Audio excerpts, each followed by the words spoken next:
All our stories are created for entertainment purposes only. My name is Dave, and I'm 55 years old. I own a garage, and what sets it apart is that I built it from the ground up. I began working at 18 under my uncle, and after saving for 7 years, I started my own garage. The early years were challenging, and I worked tirelessly to make it successful. Over the next 30 years, it grew into what it is today. Did I fall in love? Yes, with Jenny. I met her at an auto show while she was still in university. We instantly connected, exchanged numbers, and decided to meet again. Since we lived in different cities, our communication was limited to phone calls. Several months later, we reunited, and this time, our meeting ended at my place. It was a special moment because it was her first time. A few months later, Jenny faced financial challenges after losing her parents and jeopardizing her university fees. I knew she was the one for me, so I stepped in, using my savings to support her studies. She was deeply moved and hugged me, overwhelmed with gratitude. 5 years later, Jenny moved in with me and secured a job as a lawyer at a local law firm. On a beautiful Sunday, we went hiking and reached the hill's summit after 3 hours, enjoying a panoramic view of the city. Unexpectedly, Jenny got down on one knee and proposed to me. I was surprised, but happily accepted. She gave me a ring, signifying that we were now committed to each other forever. We got married 3 weeks later in an intimate ceremony. Over the next 20 years, our life was fulfilling.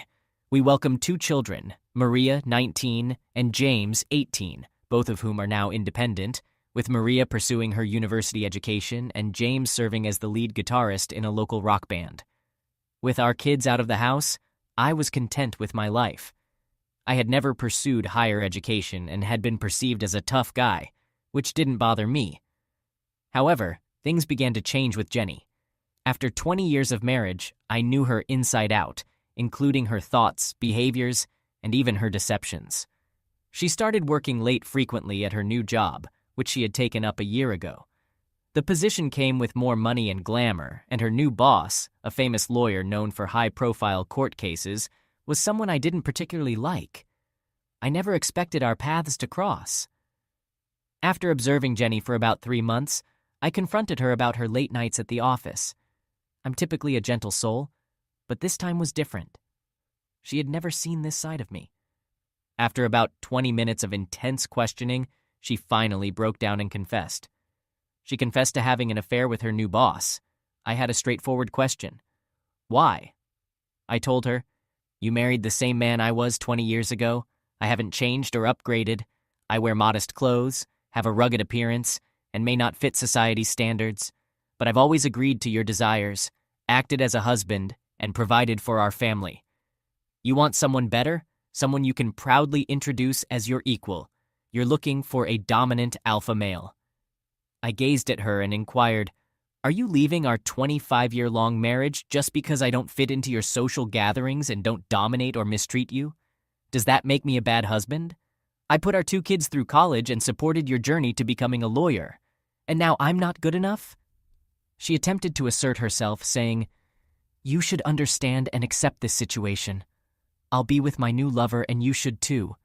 If you don't, I'll divorce you and take away everything you've ever worked for. I'll strip you of everything, trap you in legal battles, and make you spend your life in court and on the streets. I'll even take away your most prized possession, your garage, which you've built over the years. So prepare yourself." I leaned back in my chair and chuckled, telling her, "You think you can initiate a legal process and take everything away? Good luck with that." She attempted to speak, but I didn't let her and left the house.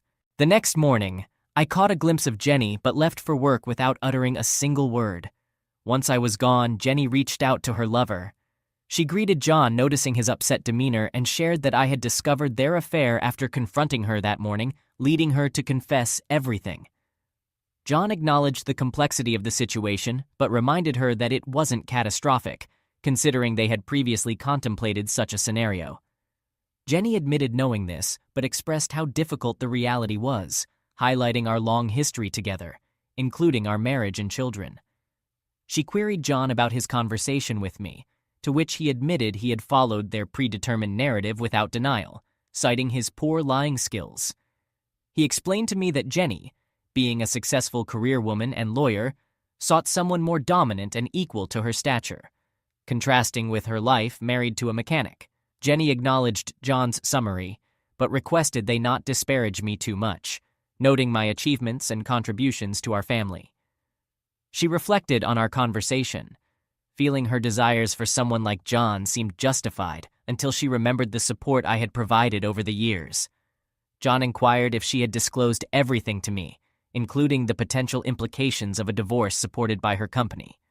Jenny confirmed she had, but my indifference to those factors and disbelief at being discarded despite my loyalty pained her.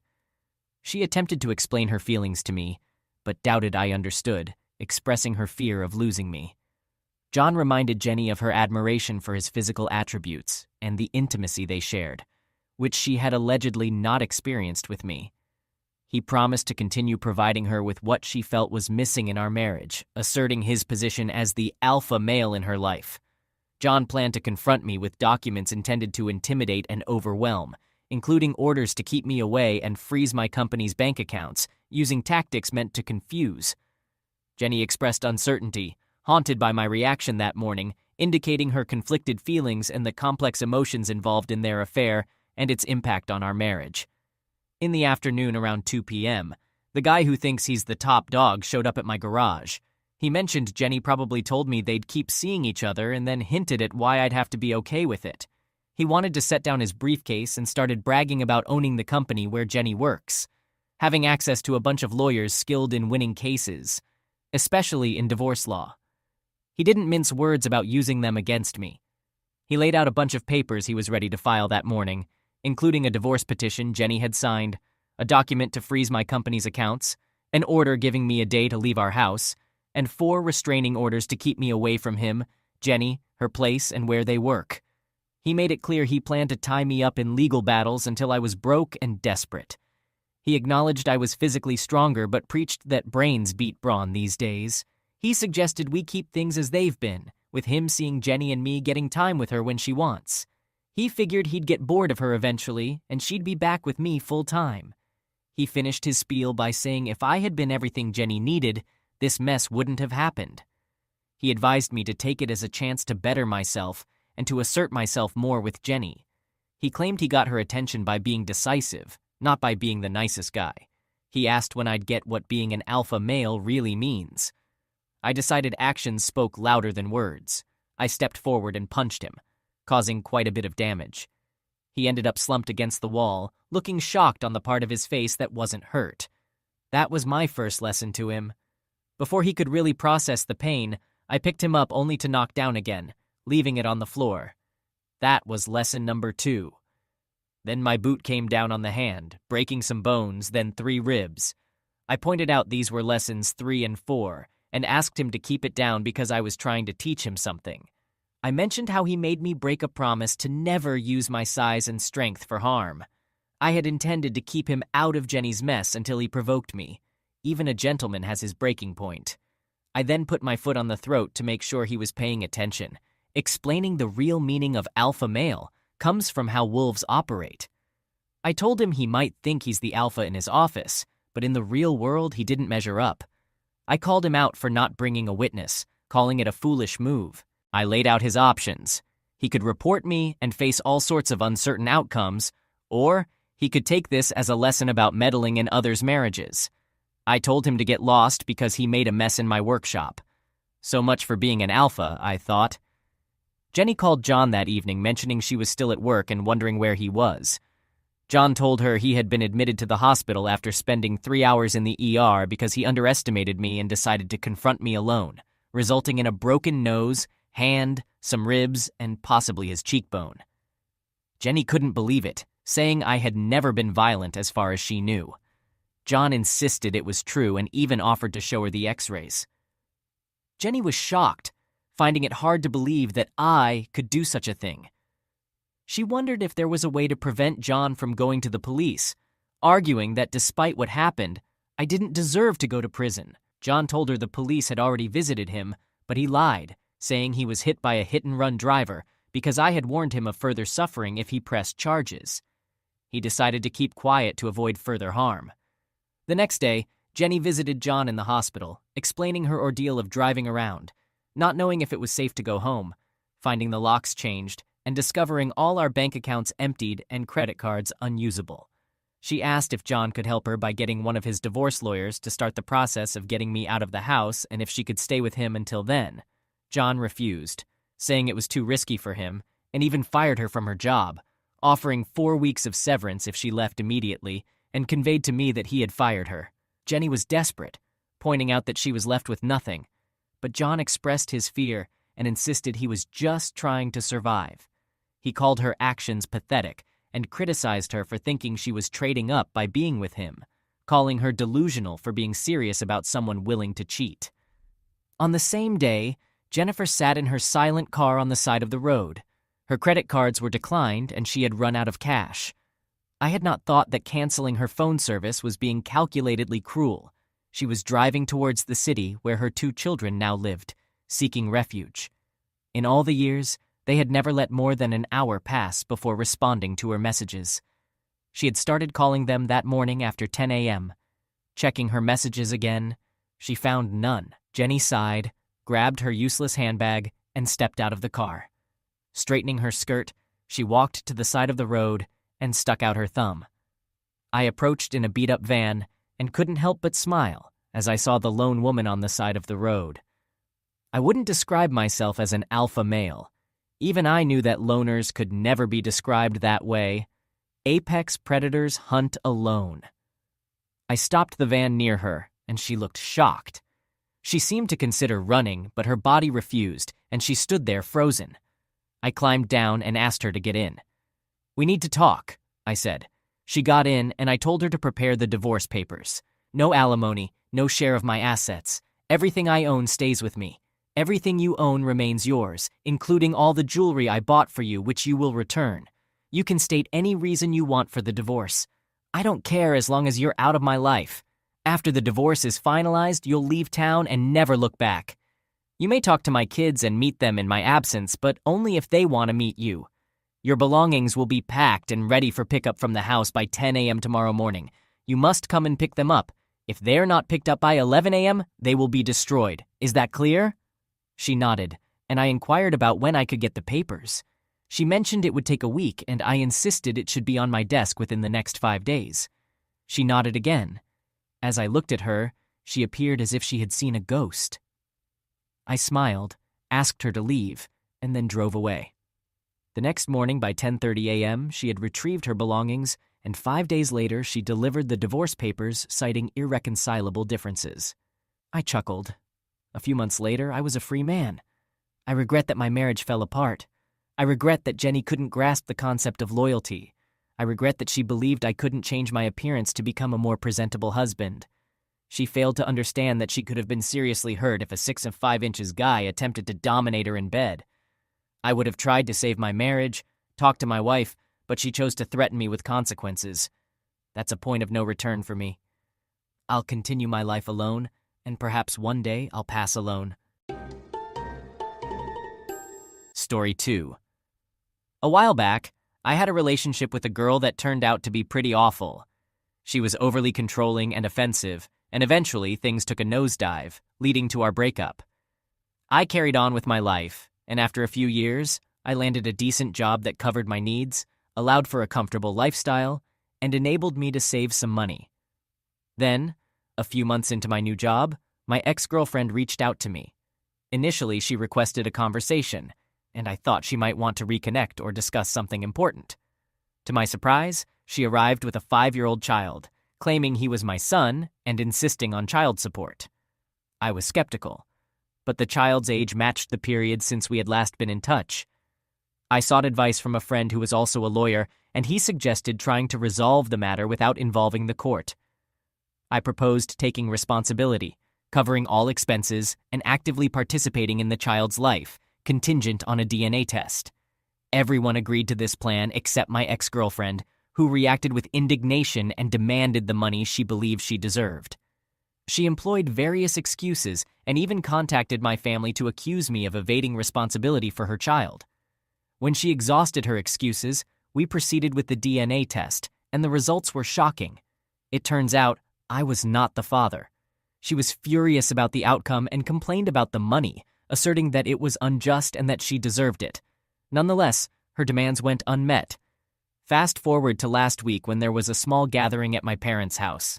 My brother, a friend, and I engaged in a conversation. My brother began to make lighthearted jokes about the situation with my ex, and my friend and I joined in, some of our remarks taking a somewhat dark and inappropriate turn. We believed we were far enough from the rest of the partygoers, safely hidden on the opposite side of the house, and that no one else could overhear us. Amidst our laughter, my sister suddenly stormed in, visibly angry, and pushed me against the wall. She had inadvertently overheard our conversation and was extremely upset. She scolded us vehemently for our insensitivity in making fun of a disadvantaged woman, expressing her strong disapproval of our behavior. A few hours later, after the party had ended, she asked me to join her and our parents in the kitchen. She began by expressing her displeasure about the previous situation. It turns out that my ex had been in touch with her, and she had taken my ex's side, seeing this as an opportunity for an intervention. My brother and I were quite surprised when she started to claim that I had forced my ex into single motherhood and that I had a moral obligation to assist her. My dad simply mentioned that perhaps we had been too harsh in making jokes about her, but he stressed that I wasn't responsible for the child. Unexpectedly, my mom chimed in saying, "Even if the child isn't yours, you earn more than enough to support them, and you should have helped her." Since then, I've been receiving texts. My dad and my brother are on my side, asserting that I'm not responsible for my ex's situation.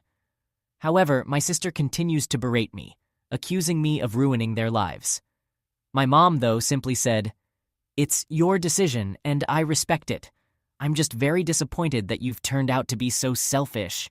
I recognize that my ex doesn't deserve my money, and I have no intention of giving her any.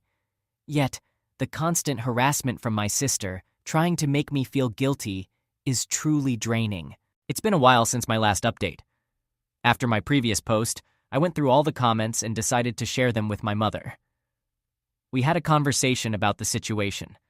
Initially, she sided with my ex, but as she read the post along with all the comments and opinions, she came to realize her mistake. What seemed to hurt her the most were the doubts about whether my ex cheated on my dad and whether I was his biological son, which may have influenced her bias towards my ex. We had a lengthy discussion, during which she admitted that she had believed my ex because of the kindness she had shown her. She had chosen not to believe me when I recounted all the things my ex had done to me during our relationship because she couldn't imagine a seemingly good girl behaving in such a way. Afterward, she apologized to me, and we're on good terms now. As for my sister, she initially decided not to talk to me until I took responsibility. However, after a few days, I initiated a conversation with her. She remains firmly on my ex's side, even after I showed her all the evidence. She maintains that a woman's word takes precedence and is all the proof needed. She also insists that regardless of biological paternity, I have an emotional responsibility and should step up and act like a real man. It seems there's little hope of changing her stance.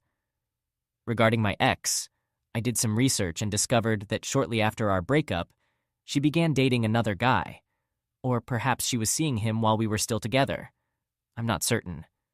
Their relationship ended a few weeks later, and she went on multiple dates until she became pregnant. I also found out that she had been actively searching for a father for her child over the last 2 years, with me being the most recent candidate. It appears she's becoming increasingly desperate, as she had never been as aggressive with anyone else before. Now, the purpose of this post is to address the current situation. A few days ago, my ex-girlfriend and my sister showed up at my workplace with a large sign featuring my face. The sign accused me of abandoning my child and labeled me an irresponsible father. They created a scene, spouting false claims in an attempt to shame me and use social pressure to make me take responsibility for them. They explicitly stated this as their intention. To keep it brief, they were eventually escorted out of the premises.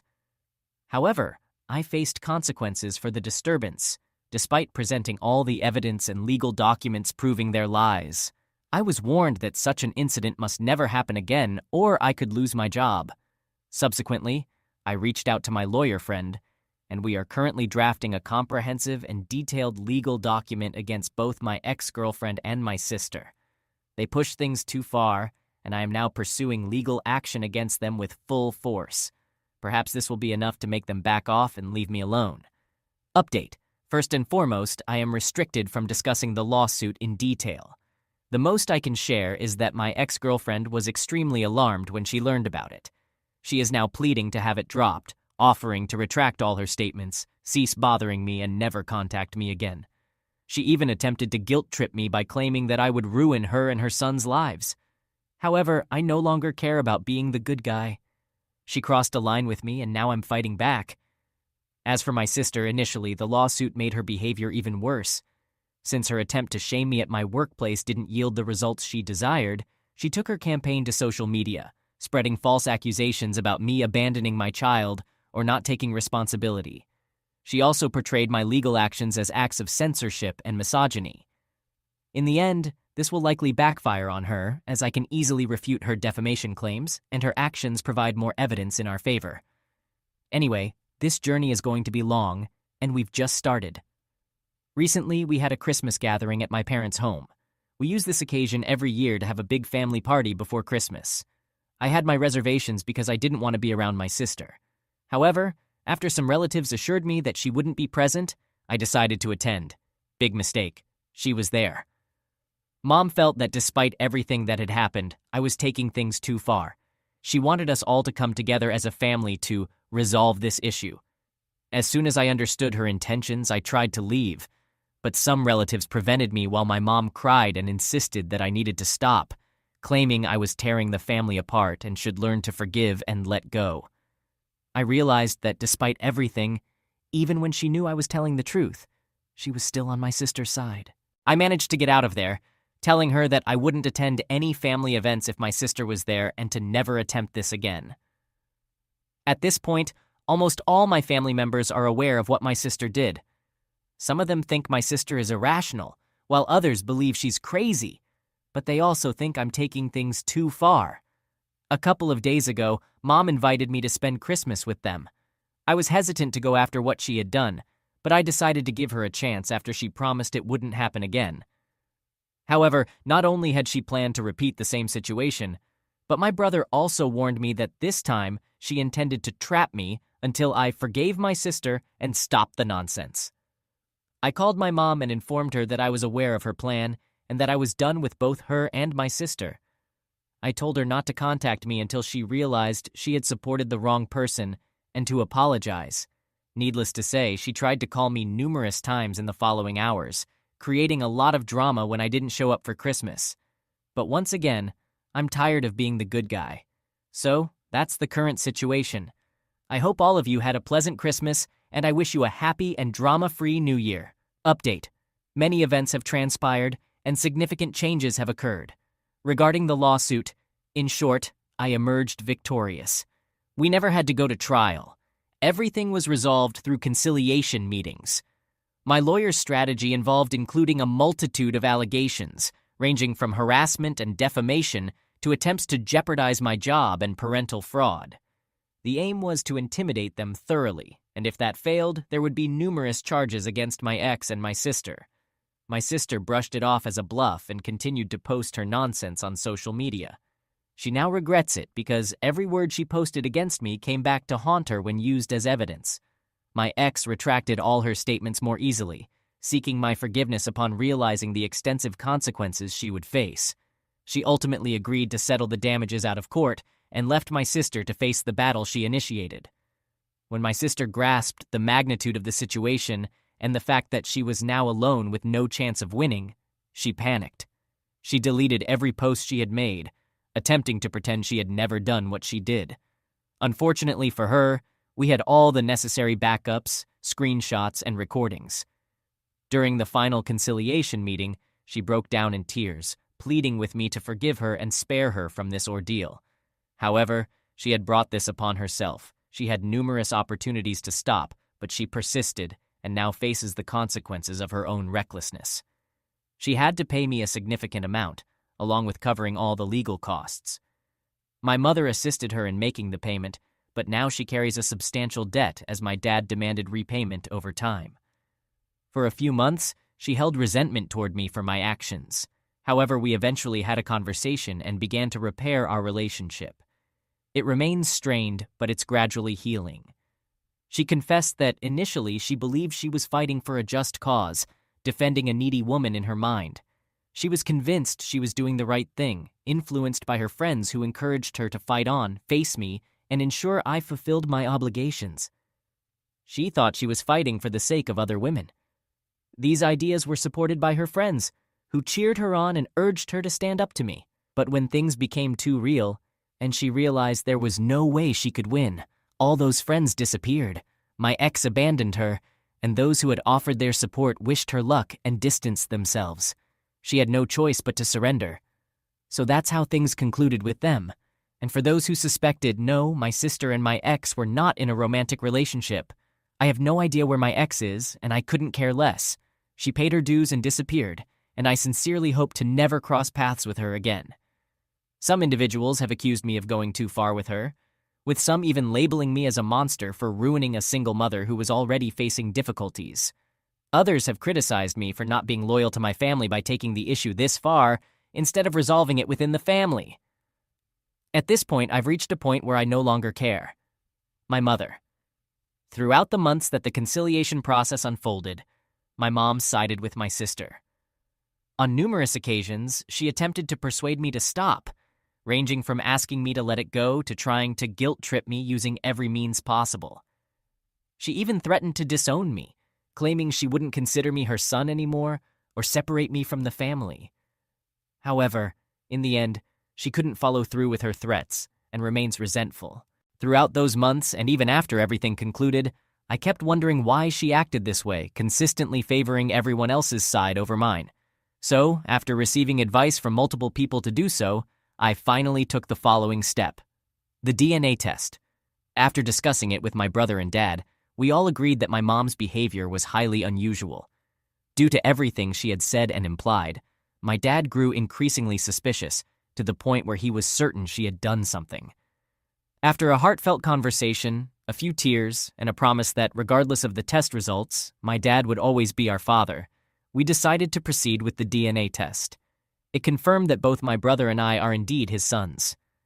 My dad felt a profound sense of relief, but was subsequently overwhelmed by embarrassment for ever doubting his wife's loyalty. He was deeply ashamed of his suspicions, so we collectively decided to apologize to her for our actions.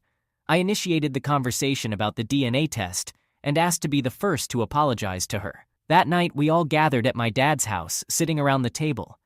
I began by acknowledging the fights and tension we had endured over the months and apologized for it. After all, she is my mother, but her behavior had left us all perplexed and full of doubts about her actions.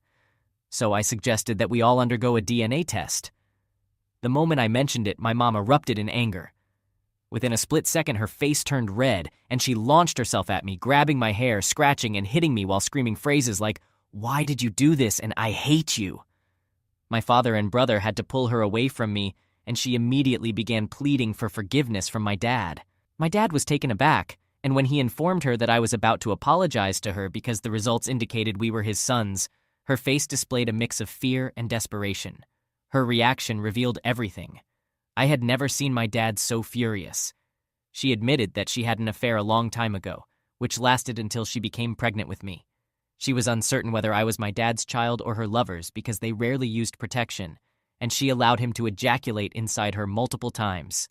All these years, she carried the doubt of who my real father was and intended to keep this secret forever. However, she exposed herself now, and suddenly everything became clear. This was why she had always treated me poorly, always prioritizing everyone else's opinions over mine. Dad threw her out that night, and in no time the whole family was aware of the situation.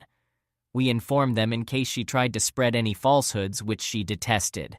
She even scolded us, stating that we had no right to say anything against her because she is our mother. The aftermath. To conclude this chaos, I received a substantial sum of money. My brother remains my best friend. My relationship with my sister is strained but on the mend, and she distanced herself from her toxic and misandric friends. My ex is out of the picture, hopefully for good this time. Dad is hurt, and Mom's infidelity came to light, but they are not getting a divorce. She has returned to my dad's home, but he hasn't forgiven her. and from what he has said, he never will. However, he doesn't want to go through a divorce or give her anything he has worked for. In his words, they are married but not a couple, and she is now trying to earn my dad's forgiveness. Of course, my mom openly despises me now, blaming me for all her problems. In her words, if you had done what I said and taken responsibility for the child, none of this would have happened. I hope you're happy now. And that's the story. I apologize for the lengthy narrative. I hope you all had a good 2023 and wish you a wonderful 2024. I will continue working, saving, and striving to build a life free from this madness. I'll probably cut ties with my mom, but at this point I couldn't care less. Edit. I've been seeing a psychologist once a month since I learned about my mom's affair. It has been quite helpful. For those concerned, I won't develop a hatred for women from this experience. I'm aware that not all women are like this, and I know there are plenty of wonderful and amazing ones out there. Nevertheless, it's difficult for me to trust anyone now, not just women. Regarding my dad, my brother and I have tried to persuade him multiple times to consider a divorce, but he has made his decision, and there's no way to change his mind. My relationship with my mother is in its worst state ever, and I consider it irreparable. After discovering the truth and undergoing therapy, many things have started to make sense, such as how she consistently favored everyone else over me throughout my life. Knowing that she always resented me and that all the efforts I made during my childhood were in vain is painful. I have no intention of maintaining a relationship with her.